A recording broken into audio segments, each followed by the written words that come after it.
This Jocks 94.5 podcast is brought to you by Millennium Satellite and Video. Log on to msbnow.com. TV excellence everywhere. That's Millennium. McElroy and Cubelic in the morning starts now. Welcome back in. McElroy and Cubelic in the morning, 8:23 right here on Jocks. Talking SEC football, kind of kicking around the league. We'll do it in the 8 o'clock hour every day leading up to kickoff. And we'll continue that discussion that we were just having on Missouri a few moments ago and kind of where that quarterback situation is, maybe where the offense is right now. Jarod Hamilton covers the Missouri Tigers for Power Mizzou and USA Today, amongst others. Jarod, what are the early comments? What are the early thoughts, feels for maybe where this quarterback situation is for the Missouri Tigers right now? Right now, based off the first week of camp, it's still kind of around that 50-50 split. Coach Drink was talking about during his media day last week before camp. We've seen, Bo and Sam each rep with starting center Connor Tolleson as far as, taking some snaps during drills and things like that. We'll really get to know a little bit more in the next few days. They just had their first scrimmage last night. So that's kind of the thing. Drink has, of course, been hush on it, and I think it's still very early. I think he's still trying to figure it out.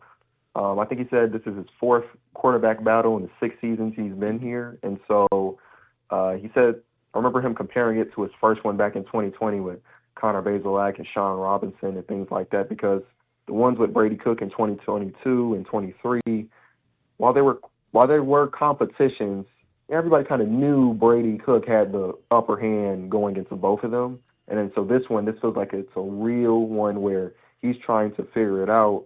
And these are also two quarterbacks who are relatively inexperienced. So it's kind of a lot of new stuff going on. And I think he's still trying to figure out, which way he's leaning. Looking at where this offense could go from just a philosophy standpoint, how much does it change from Pribula to Sam Horn? I mean, we know Pribula's super mobile. We know he's athletic. What does Sam Horn's skill set look like, and how would the offense potentially change if he were to win the job? I think the offense it's kind of hard with Sam because we've only literally seen him throw maybe, 6 passes in his career. And we haven't seen him play much. But if we're just talking stylistically from, when Brady Cook was here, they like having a quarterback that can scramble, or they can, do those QB draws or maybe some type of options. They like that. They think both quarterbacks can do that. I will say with Bo, compared to Brady, Bo is more of he's an actual runner. I feel like myself as well as some other guys who cover Missouri, we kind of agree that Brady Cook was a really good scrambler. Sometimes when they designed runs, it wasn't the greatest success. Unless it was like a short yardage type of thing. And so with Bo, I think they can really do some really good stuff as far as those QB designed runs for him, and I think it'll be a little bit better. Sam is athletic as all get out. We know he just got drafted by the Dodgers. We know he has an arm on him. That's going to be the interesting thing. I think they both fit kind of the mold Eli Drinkwitz is looking for, but if I was just to go off of who's probably the best specifically for what Drink wants to do, I think Bo, because he's actually a runner. And with Sam, we know he's athletic, but we don't really know if he's a runner or a scrambler because we just haven't seen him. Jarod Hamilton joining us on the Higginbotham Hotline talking Mizzou. How do you feel like about how the other new pieces are fitting in on offense? Kevin Coleman at receiver. We love Ahmad Hardy at running back coming in. Dominic Guidice coming in at offensive line from Michigan. Are these guys coming in and just taking positions? What's the thought, the feel on some of these newcomers on that side of the ball early? So Kevin Coleman, it's crazy to say it's an underrated addition, but just because of all the players they got, the 21, 22 transfers they got, I mean, they got a lot of good pieces, so it's hard to pinpoint everyone, but they love Kevin Coleman. I remember in the spring they were saying he's everything you want to be in the slot, and what better person to kind of fill in for Luther Burden in the slot than someone who, in a lot of ways, is kind of like a one-to-one comparison. We're talking about someone who had 74 receptions, 932 yards, 6 touchdowns. He was third team All-SEC at Mississippi State, and Luther was first team All-SEC, but Luther had maybe 12 or 13 catches less, a couple hundred yards fewer. They had the same touchdown. So from a statistical standpoint, Kevin can do that. And then there's a lot of parallels. They both play the slot. They're around the same height. Both wear number 3. They're both from St. Louis. There's a lot of things they can do there, but they love Kevin Coleman. They love the leadership he brings to the receiver room. Ahmad Hardy, I think he was 12th in the country in rushing last year, Sun Belt Freshman Player of the Year. They've got big hopes for him. I think he's going to have that kind of bell cow back type of role, especially down the line in the season. They like their stable of running backs, but to see this kind of being, if they wanted to go maybe the Cody Schrader route from a couple of years ago, where the first 4 or 5 games, they're not necessarily a running back by committee, but you can see the other running backs getting involved. That you get in that second half of the season and you really need some help, or you really want to, lean on that run game, especially with a young quarterback, whoever it is, you can go to Ahmad Hardy. Interesting thing on Dom. Dom was, I call him one of the spring camp darlings. Every time we talk to Coach Drink, offensive line coach Brandon Jones, OC Kirby Moore, they all had good things to say about him. His fellow offensive linemen had good things to say about him. He was filling in at center while Connor Tollison was still coming back from that torn ACL, and so he was doing first-team center for about, I think they said 11 or 12 of the 14 spring practices. They really liked what he was doing. Since then, for fall camp, he's moved over to right guard. I asked him just a couple of days ago, would you basically like to call Dom the starting right guard? And he said no, but he's doing a good job there. Something I noticed at practice a couple of days ago was Connor.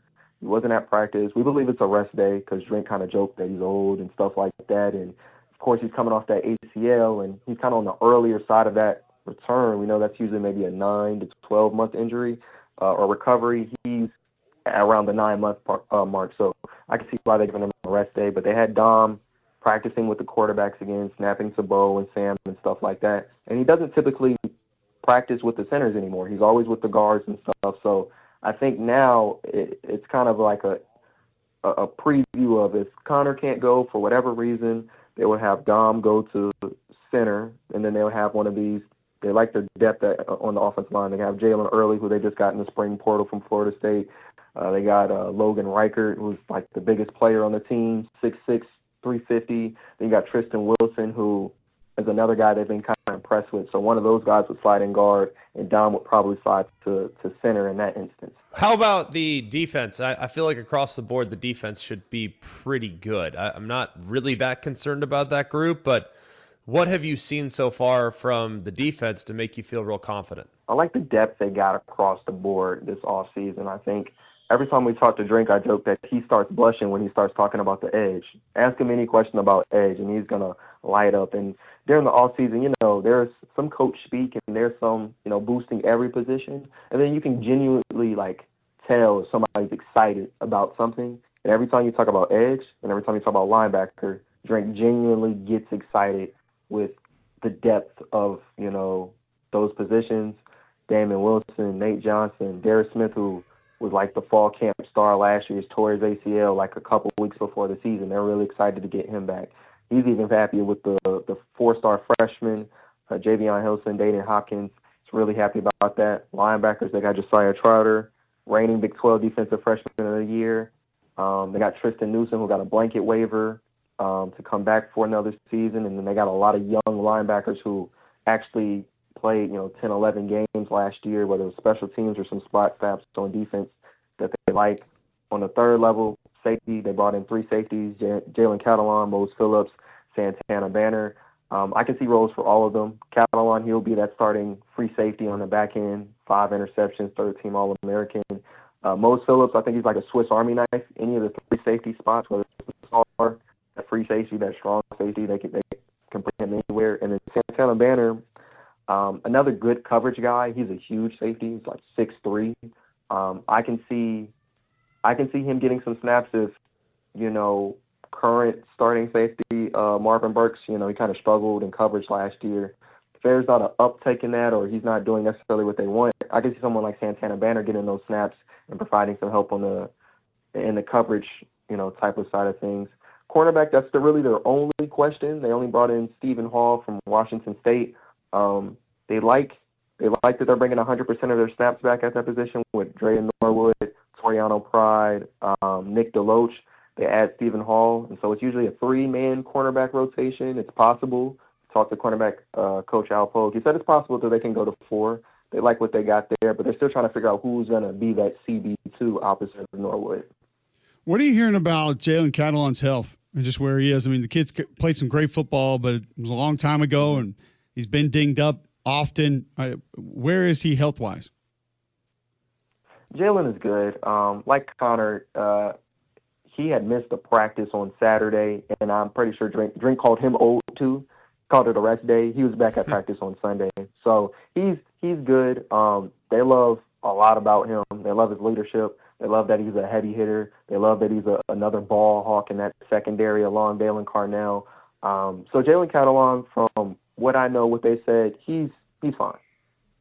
We appreciate the time today, Jarod. Great stuff catching us up on Mizzou. I know you'll have more information on yesterday's scrimmage later today, so we'll direct everybody to your website and where everybody can get your work there. But thanks for hopping on with us today. Appreciate you guys. Thank you. All right. Jarod Hamilton, he covers the Missouri Tigers, and not a ton of clarification there, Greg, on what the quarterback situation is. I mean, he almost feels like he's keeping Sam Horn in it too, a little bit more than we were.